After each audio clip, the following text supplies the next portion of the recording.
Maqaa Abbaa kan Ilmaa Hafuura Qulqulluu Waaqayyo tokko ni amanna. Amiin. Jaalatamootaaf kabajamoota maatiiwwan Waaqayyoo maqaa Waaqayyo Gooftaatiin nagaa isin gaafadhaa. Akkam ooltan, akkamiyyoo na eegdan. Amiin. Waaqayyo Gooftaan keenya akka balleessa keenyaa too nutti hin lakkoofne, akka dhiifama isaan guyyaa har'aan nu gahe Waaqa keenya, qoricha keenya, fayyisaa addunyaa madaana lamii Yesuus Kiristoos maqaan isaa kan galatoome haa ta'u. Haadha keenyaa haadha nageenyaa qulqulleetti Dubroo Maariyaam, haadha Gooftaa keenya Iyyasuus Kiristoos kennaa fannoo jalaa kan taate Dubroo Maariyaam maqaan ishee kan galatoome kan kabajame nuuf haa ta'u. Obboloota koo hunda keessan bakka jirtanitti nageenya Waaqayyoo isiniif haa baay'atu jechaa kan yeroo kanatti sagalee kana dhaggeeffachaa jirtan hunda keessan jaalalli Waaqayyoo Abbaa, Ilmaa, Hafuura Qulqulluu hunda keessan waliin haa ta'u jechaa guyyaa har'aa waa sadii kan waliin laallu jechuudha. Tokkoffaa irratti faarfannaa gabaabduu waliin laalla jechuudha. Faarfannaa tokko isiniin affeera. Lammaffaa irratti immoo waa'ee kitaaba tokkoon isin beeksisa. Kitaaba baay'ee bareeda ta'e otoo dubbisnee bu'aa gaarii irraa argannu jennee yaadnu tokko isiniin affeera jechuudha. Sadaffaa irratti immoo akkuma barame egaa oduu durii kan jedhu mata duree gabaabduu tokko qabadhee isa waliin mari'anne jechuudha. Waaqayyo Gooftaan hunda keenya waliin haa ta'u jecha.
Tole egaa faarfannaa kana waliin akka gammaddan abdii guddaan qaba. Maaliifin faarfannaa kana tarii ani gaafan faarfannaa kana laalu gammachuu guddaatu natti dhaga'ama. Maaliif isinitti fakkaate? Tajaajiltoota hedduu qabna. Mana Waaqayyoo keessatti tajaajiltoota hedduu ni qabna. Keessattuu ammoo yeroo ammaatti tajaajila afaan Oromoo irratti babal'atee akka deemuuf, babal'ifamee akka hojjetamuuf, akka irratti yaadamuuf tajaajiltoota hedduu ni qabna. Tajaajiltoonni keenya kun gamtaadhaan ta'anii bakka tokkotti walitti dhufanii haala kanaatiin yeroo faarfatan, yeroo galateeffatan, yeroo waliin sagalee Waaqayyoo hordofan baay'ee nama gammachiisa.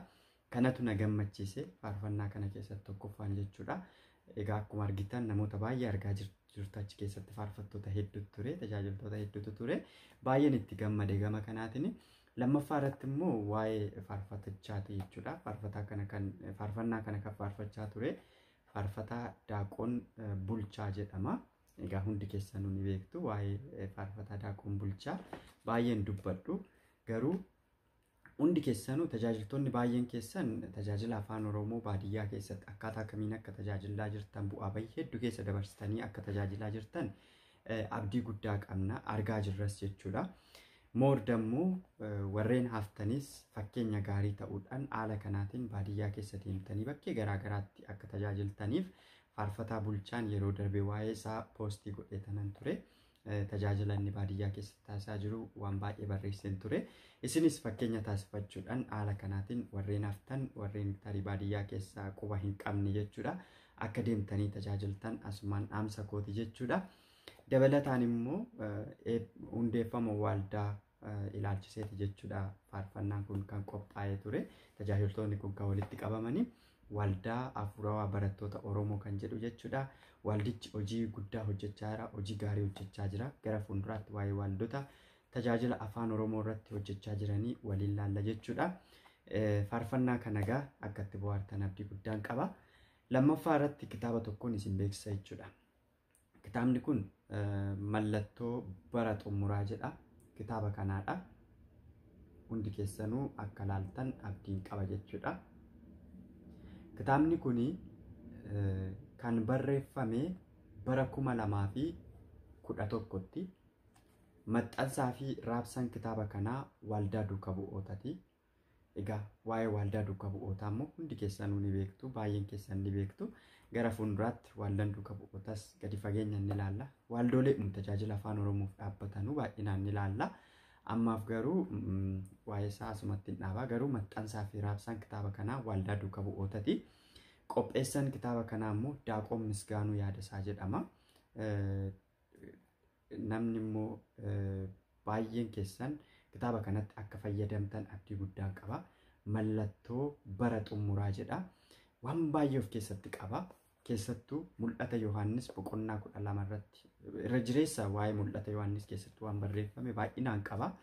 Keessattuu immoo bineensicha mul'ata Yohaannis boqonnaa 12 irratti caqafame waa'ee isaa sirriitti gadi fageenyaan kitaaba nutti ibsudha jechuudha. Hundi keessanuu bitattanii akka itti fayyadamtan asumaan dhaamsa koosinii dhaama. Kitaaba kana anaa fi bara darbee jechuudha. Waldaa Duuka Bu'ootaa yeroon deemutti akka kennaatti Waldaa Duuka Bu'ootarraa naaf kenname jechuudha. Kun yoo argitan Waldaa Duuka Bu'ootarraa jedha. Kenna naaf kenne gara barreessaa Waldaa Duuka Bu'ootaa Daaqoon Biyaansatiin kitaabni kun na qaqqabee ergan fudhadhee galee dubbisee garuu waan baay'een irraa hubadhe, waan baay'een itti fayyadame. Hundi keessanuu carraan kun isin qaqqabee kitaaba kana yoo bitattan waan baay'ee irraa barattu. Keessattuu waa'ee mallattoo bara dhumaa kana waan baay'ee barachuu qabna waan ta'eef bitadhaa, itti fayyadamaa isiniin jedha. Gatiin isaa asitti yoo ilaaltan qarshii Itoophiyaa qarshii 80dha jechuudha. Warreen biyya alaarra jirtan immoo doolaara 3 kitaaba kana bitachuu ni dandeessu. Bitadhaa, itti fayyadamaa isiniin jedha. Amma kallattiidhumaan gara oduu durii gabaabduttiin isin dabarsa jechuudha. Oduun durii koo guyyaa har'aa immoo namicha ifa keessaa gara dukkanaa filate kan nuti waliin laallu jechuudha. Namicha tokkotu ture. Namichi kun yeroo hundumaayyuu ifa keessa jiraata ture. Manni isaa keessi ni ifa. Yeroo ifaa malee alan bahu. Bakki inni jiraatu, wanti inni argu, wanti hundumtuu waan calaqqisa, waan ifa qabu, waan mul'atu, waan ifu kan inni qabatu ture. Kan inni keessa jiraatus ifa keessa jiraachaa ture jechuudha. Garuu egaa akkuma namni yeroo jireenya isaa keessatti waan gaarii hawwu, waan badaas immoo namoonni namaaf hawwaa waan jiraniif hiriyoonni isaa namicha kanaan maaliif yeroo hundumaa ifa keessa teessaa, maaliif dukkana deemtee ilaalle jechuunidhaan gara dukkanaa akka inni dhaqee ilaalu dhiibuu jalqaban jechuudha. Namichi kunis dukkana keessaa dhaqeen guyyaa tokko dukkana keessa maal akka ta'e ilaala jedhee mana dukkanaa tokko keessatti seene dhaqee jechuudha. Gaafa mana dukkanaa sana keessa seenu humtuu namni isa argu hin jiru. Yeroo durii ifa keessatti namoonni baay'een isa argu ni mul'ata. Kanaaf jedhee cubbuun hojjetu. Omaayyuu waan gaarii qofa hojjechaa ture yeroo sanatti jechuudha. Isaaf garuu waaqni isaas ifa keessa qofa jira jedhee waan yaaduuf ifa keessatti qofa sodaachaa ture jechuudha. Dukkana keessa gaafa dhaqu garuu bukkee isaa gara hundumaa gaafa laalu namni tokkoyyuu isa bukkee hin jiru, namni isa argu hin jiru. Yeroo kana hiriyoonni isaa dukkana keessatti dhugaatii fidanii itti kennanii dhugi jedhanii natti kennan as ilaalee achi ilaalee homtuu isa bukkee hin jiru, sila namni na bira hin jiru jedhee dhugaatii isaa eegalee sana booddee tokko lamatuma jedhu machaa'uu eegalee. Manni dhugaatii sun jireenya foonii isaa egaa namni machaa'u tokko jireenya foon isaatiif jechuudha. Jireenyi lubbuu immoo machiirraa nama dhoowwiti. Namichi kunis adeemsa keessa utuma deddeemu dukkana kana keessa dhokatee sagaagaluu jalqabee cubbuu hojjechuu jalqabee ifa keessaa dukkana filatee dukkana sana keessa jiraachuu jalqabe jechuudha. Maaliifin kana isinii kaasee baay'een keenya jireenya hafuurawaa keessa osoo jiraannu, jireenya gaarii keessa osoo jiraannu, hiriyoonni keenya nu dhiibanii gara hin taanetti yeroo nu geessan argaa jirra jechuudha. kun ammoo jireenya keenya keessatti hubaatii guddaa qaba. Nu miidhuu danda'a. Waaqayyo keenya walitti nu buusuu danda'a. Faarfannaa Daawit irratti akkuma jedhamee barreeffame Waaqayyoon bakka hundumaattuu ni jira. Qulqullichi Daawit yoon boolla keessa seene boolla keessa ni jirta. Yoon ifa keessatti ba'e ifa keessas ni jirta. Bishaan keessa yoon seene bishaan keessas ni jirta. Bakka ati dhabamte eessadha jedhee Waaqayyoof ragaa akkuma ba'e Waaqayyoon bakka hundumaattuu ni arga. Nu arga jechuudha. Ifa keessas jiraan dukkana keessas jiraan. Iddoo hundumaa yoo jiraanne Waaqayyoon nu arga. Kanaaf dukkana keessa jiraatteedhaaf cubbuu hojjettee ifa keessa jiraatteedhaaf cubbuu hojjechuu dhiisteedhaaf Waaqayyo jalaa dhokachuu hin dandeessu. Kanaafuu yeroo cubbuu hojjennus ta'e yeroo mana qulqullummaa seennu qofa waan gaariirraa of qabuu hin qabnu. Yeroo hundumaayyuu yeroo mana qulqullummaa seennu qofa waan gaarii hojjenne yeroo mana qulqullummaatii baane immoo waan badaa hojjechuun nurra hin jiraatu. Kun sirrii miti. Baay'een keenya kanaan badaa jirra. Anuma dabalatee hundi keenyaayyuu baay'inaan kan badaa jirru mana qulqullummaa gaafa dhandhu qofa qulqulloota fakkaannee adii uffannee bareennee deemaa jirra jechuudha. Garuu wanti argaa jirru erga mana qulqullummaatii bahee booddee immoo jireenya dukkanaa warreen filatan ni jiru. Gara machii warreen deeman, gara sagaagaluu warreen deeman, gara cubbuu hojjechuu warreen deeman heddumminaan mul'achaa jiru argaa jirras jechuudha. Jireenya keenya ifa keessa godhannee ifatti mul'achuutu nurra jiraata. Nuti ifa addunyaa jedhamnee waamamnee jirra. Kan kana akkas jennu kan nu taasise immoo gooftaa keenya Iyyasuus Kiristoosidha. Duuka bu'oota isaatiin isin ifa addunyaati. Ifni keessan addunyaa hundatti ifa erga jedhee nuti ibsaa keenya qabannee deemuun nurra jiraata. Ibsaan nuti qabannu waan qulqullummaa hojjechuudhaan, waan gaarii hojjechuudhaan yeroo hundumaa haala kanaatiin deddeebi'uu qabna jechuudha. Malee innaa mana qulqullummaa deemnu qofa qulqulloota fakkaanne erga achi baanee cubbuu hojjechaa deddeebi'uun nurraa hin eegamu. Kun cubbuu guddaadha. Akkuma namicha kanaa dukkana keessa yeroo ifa keessa jiru qofa waan gaarii hojjete gaafa dukkana dhaqee argu garuu dukkana isaa keessatti sagaagaluu machaa'uu waan adda addaa eegale nuti illee mana qulqullummaa keessatti waan qulqullummaa qofa hojjenne erga mana qulqullummaatii baanee immoo waan badaa yoo hojjenna ta'e nuti maal jedhamna jechuudha. Namoota ifa keessa dukkana filatan jechuudha. Kanaaf dukkana keenya keessa jiraachuu wayi. Mana qulqullummaa qofatti waan gaarii hojjennee ergachi baanee waan badaa hojjenna taanaan bu'aa hin qabu jechuudha. Lakkoofsa 1000 otoo duwwaadhaan baay'isne duwwaa dhumnu kenna jechuudha.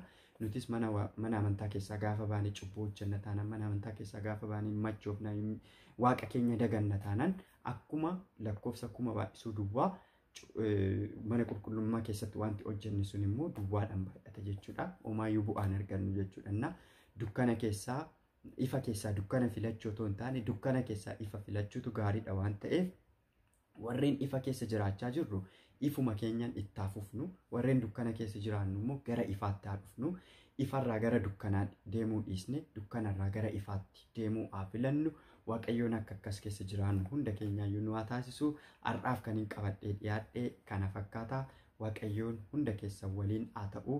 Kakaasee kan nu jalqabsiisee nu xumursiisee Waaqayyoo gooftaa keenyaaf galanni kabajni haa ta'u. Turtii gaarii kutaattaa nutti immoo waa biraatti waliin deebinee dhufna. Hundi keessanuyyuu sheerii gochuu hin dagatinaa. Akkasumallee subscribe gochuu hin dagatinaa. Ailee App-Tube YouTube irra yoo seentan Ailee App-Tube jechuudhaan subscribe gochuu dandeessu. Sana booddee immoo yoo barbaaddan gara Facebookitiinis immoo Ailee Dirrisaa jettanii argachuu dandeessu. Gara Telegiraamitiin dhugaadhaaf kan jedhu dhugaadhaaf tube yookaan itti immoo la'unat kan jedhu yoo dhaxxanii achirra na laaftan guruupii achirraas nan qaba jechuudha. Karaa kanaan wal argachuu dandeenya. Akkasumas tajaajila WhatsApp irraanis immoo warreen barbaaddan karaa sanaanis wal argachuu ni dandeenya jechuudha. Waaqayyoon hunda keessan waliin haa ta'u. Turtii gaarii.